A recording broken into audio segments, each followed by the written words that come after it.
Selamat pagi, saya Donatila Yulita, kelas B11, Prodi Pendidikan Guru Sekolah Dasar dari Universitas STKIP Pesada Khatulistiwa Sintang.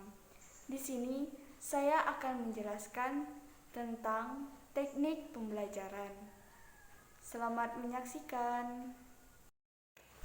Yang pertama, saya akan menjelaskan tentang pengertian teknik pembelajaran.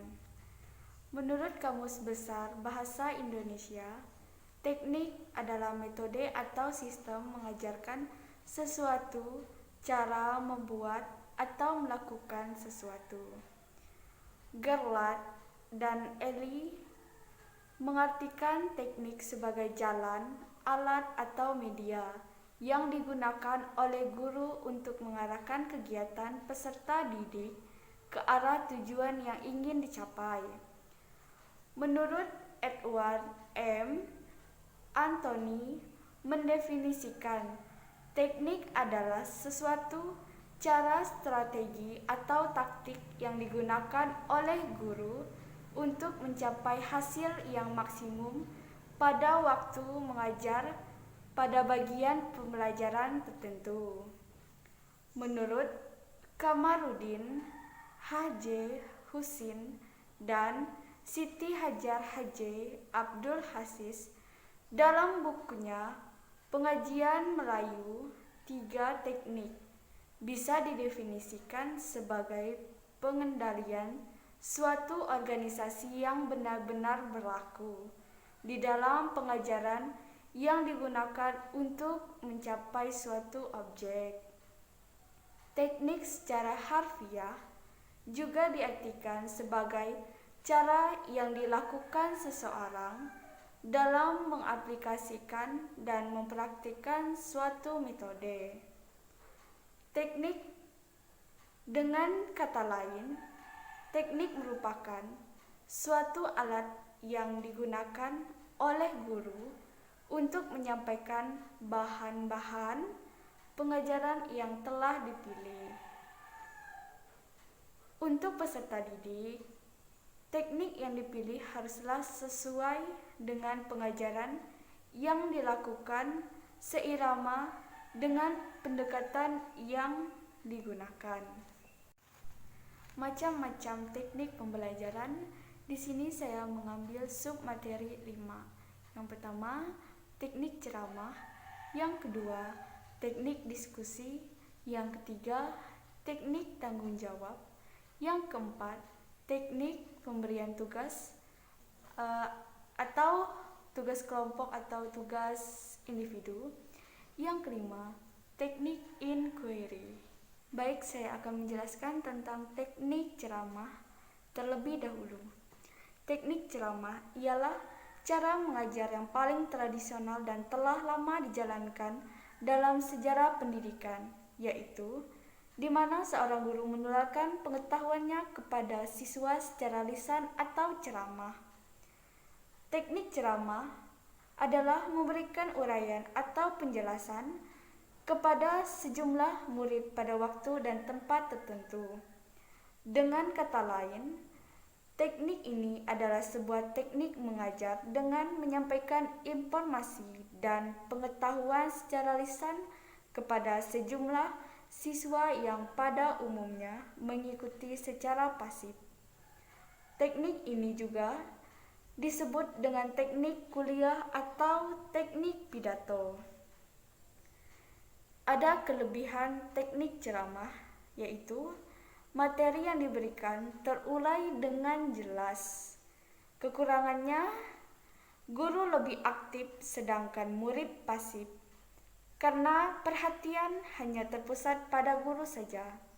Yang kedua, murid seakan diharuskan mengikuti secara segala apa yang disampaikan oleh guru, meskipun murid ada yang bersifat kritis karena guru dianggap selalu benar.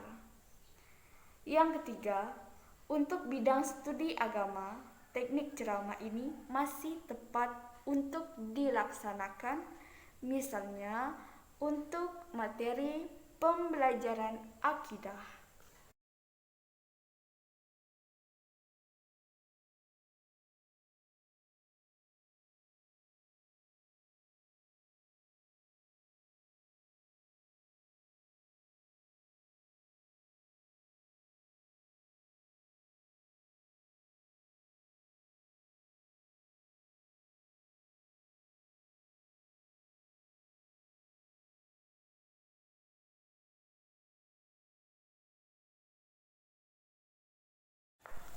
Yang kedua, saya akan menjelaskan teknik diskusi.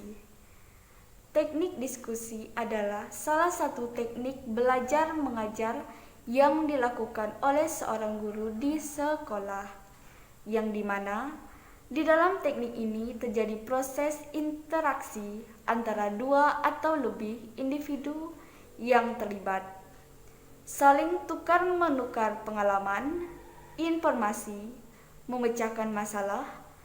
Dapat juga semuanya aktif, tidak ada yang pasif sebagai pendengar.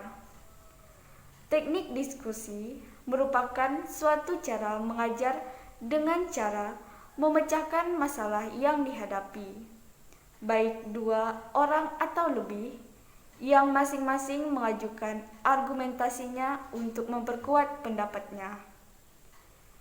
Diskusi ditinjau dari tujuannya yang dibedakan menjadi: yang pertama, the social problem meeting, merupakan teknik pembelajaran dengan tujuan berbincang-bincang menyelesaikan masalah sosial di lingkungan. Yang kedua, the open-ended meeting, berbincang-bincang mengenai masalah apa saja yang berhubungan dengan kehidupan sehari-hari di mana kita berada. Yang ketiga, the educational diagnosis meeting, berbincang-bincang mengenai tugas atau pelajaran untuk saling mengoreksi pengalaman agar lebih baik. Tujuan teknik ini adalah: yang pertama, memotivasi atau memberi stimulasi kepada siswa agar berpikir kritis, mengeluarkan pendapatnya, serta menyumbangkan pikiran-pikirannya. Yang kedua, mengambil suatu jawaban aktual atau suatu rangkaian jawaban yang didasarkan atas pertimbangan yang sesakma. Kelebihan teknik diskusi: yang pertama, terjadi interaksi yang tinggi antara komunikator dan komunikan. Yang kedua, dapat membantu siswa untuk berpikir lebih kritis. Yang ketiga, memotivasi atau memberi stimulasi kepada siswa agar berpikir kritis, mengeluarkan pendapatnya, serta menyumbangkan pikiran-pikirannya. Kekurangan teknik diskusi ada dua. Yang pertama, alokasi waktu yang sulit karena banyak memakan waktu. Yang kedua, tidak semua argumen bisa dilayani atau diajukan untuk dijawab. Yang ketiga, teknik tanya-jawab. Teknik tanya-jawab adalah suatu cara mengelola pembelajaran dengan menghasilkan pertanyaan-pertanyaan yang mengarahkan siswa memahami materi tersebut. Teknik tanya-jawab akan menjadi efektif bila materi yang menjadi topik bahasan menarik, menentang, dan memiliki nilai aplikasi yang tinggi. Pertanyaan yang diajukan bervariasi, meliputi pertanyaan tertutup atau pertanyaan yang jawabannya kemungkinan satu, dan pertanyaan terbuka atau pertanyaan dengan banyak kemungkinan jawabannya, serta disajikan dengan cara yang menarik. Kelebihan teknik tanya-jawab: yang pertama, situasi kelas lebih hidup karena para siswa aktif berpikir dan menyampaikan buah pemikirannya melalui jawaban atas pertanyaan guru. Yang kedua, sangat positif untuk melatih anak agar berani mengemukakan pendapatnya dengan lisan secara teratur. Yang ketiga, timbulnya perbedaan pendapat di antara para anak didik, membawa kelas pada situasi diskusi yang menarik. Yang keempat, siswa yang segan mencurahkan perhatian menjadi berhati-hati dan secara sungguh-sungguh mengikuti pembelajaran. Yang kelima, sekalipun pelajaran berjalan agak lambat, tetapi guru dapat melakukan kontrol terhadap pemahaman dan pengertian siswa tentang masalah yang dibicarakan. Kelemahan teknik tanya jawab. Menurut Sudirman pada tahun 1992, bahwa kelemahan metode tanya jawab dalam proses pembelajaran antara lain. Yang pertama, siswa sering merasa takut apabila guru kurang dapat mendorong siswa untuk berani dengan menciptakan suasana yang tidak tegang dan akrab. Yang kedua, tidak mudah membuat pertanyaan yang sesuai dengan tingkat berpikir siswa dan mudah dipahami siswa. Yang ketiga, waktu sering banyak terbuang, terutama apabila siswa tidak dapat menjawab pertanyaan sampai 2 atau 3 orang. Yang keempat, guru masih tetap mendominasi proses belajar mengajar. Yang kelima, apabila jumlah siswa puluhan, tidak mungkin cukup waktu untuk memberikan pertanyaan kepada setiap siswa. Yang keenam, sering jawaban diborong oleh sejumlah kecil siswa yang menguasai dan senang berbicara, sedangkan banyak siswa lain tidak memikirkan jawabannya. Yang keempat, teknik pemberian tugas atau individu atau kelompok. Teknik pemberian tugas adalah cara mengajar atau pengajian materi melalui penugasan siswa untuk melakukan suatu pekerjaan. Pemberian tugas dapat secara individual atau kelompok. Pemberian tugas untuk setiap siswa atau kelompok dapat sama dan dapat pula berbeda. Agar memahami tugas dapat menunjang keberhasilan proses pembelajaran, maka 1. Tugas harus bisa dikerjakan oleh siswa atau kelompok siswa. Yang kedua, hasil dari kegiatan ini dapat ditindaklanjuti dengan presentasi oleh siswa dari satu kelompok dan ditanggapi oleh siswa dari kelompok lain atau oleh guru yang bersangkutan.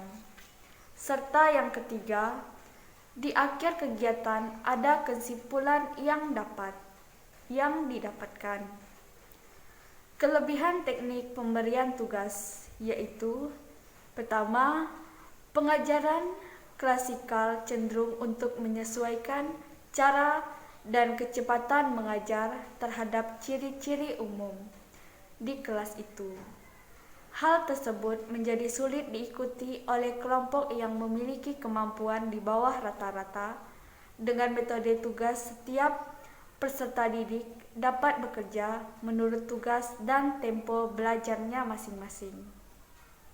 Yang kedua, metode pemberian tugas digunakan untuk melatih aktivitas, kreativitas, tanggung jawab, dan disiplin, serta peserta didik dalam kegiatan belajar mengajar. Hal ini penting karena dalam kegiatan pengajaran tidak selamanya peserta didik mendapat pengawasan dari guru. Yang ketiga, peserta didik mendapat kesempatan untuk melatih diri bekerja secara mandiri.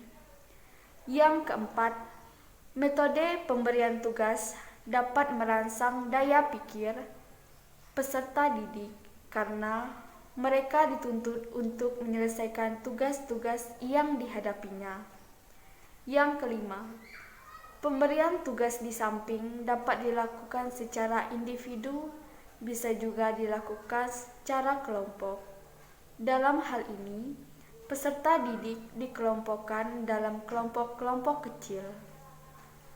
Kekurangan teknik pemberian tugas yaitu: yang pertama, apabila diberikan tugas kelompok, seringkali yang mengerjakan hanya peserta didik tertentu.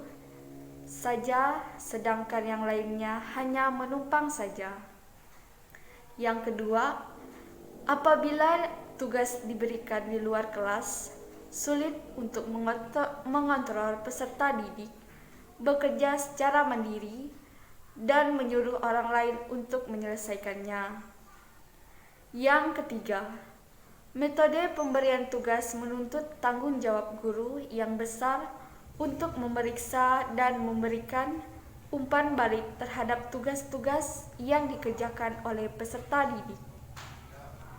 Yang kelima, sering terjadi penyimpangan dalam penggunaan metode pemberian tugas dari pengajar menjadi semacam hukuman. Yang terakhir, apabila tugas sulit dikerjakan, akan menyita waktu peserta didik untuk kegiatan lainnya.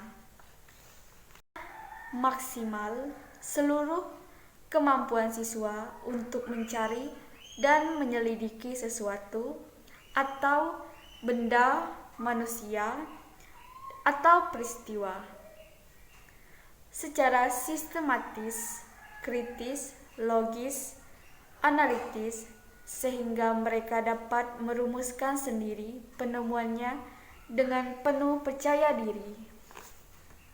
Kelebihan teknik inquiry: yang pertama, mendorong siswa untuk berpikir dan atas inisiatifnya sendiri, bersifat objektif, jujur, dan terbuka.